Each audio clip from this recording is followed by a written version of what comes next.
कपार भैया पीटत कपार। हाँ भाई बात खिलाड़ी बात। अरे अध्यक्ष महोदय कोषाध्यक्ष महोदय पीटत कपार भैया पीटत कपार।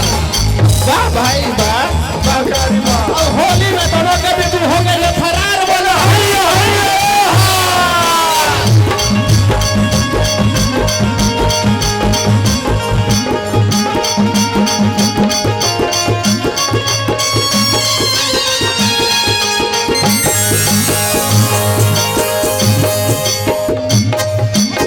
देखिए भैया ये होली के समय में बेचारा एक शुरू से प्रेम करत रहल, लेकिन अंतर जातीय हो के कारण शादी न भइले तो कैसे लड़का कहता वन अरे तोहरे के कानिया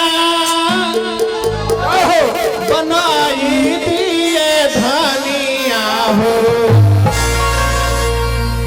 अरे तोहरे के कानिया बनाई दिए धनिया हो। और रही तुझे जातिया मारा ये गोरी। रही तुझे जातिया मारा ये गोरी। तोहरे के दुल्हा बनाई दी मजनुआ हो।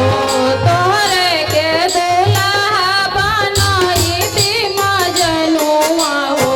रहिता जतिया हमार ये जनू।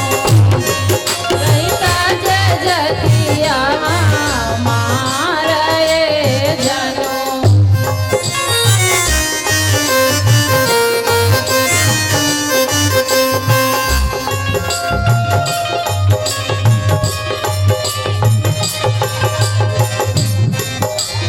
पहिले नजारी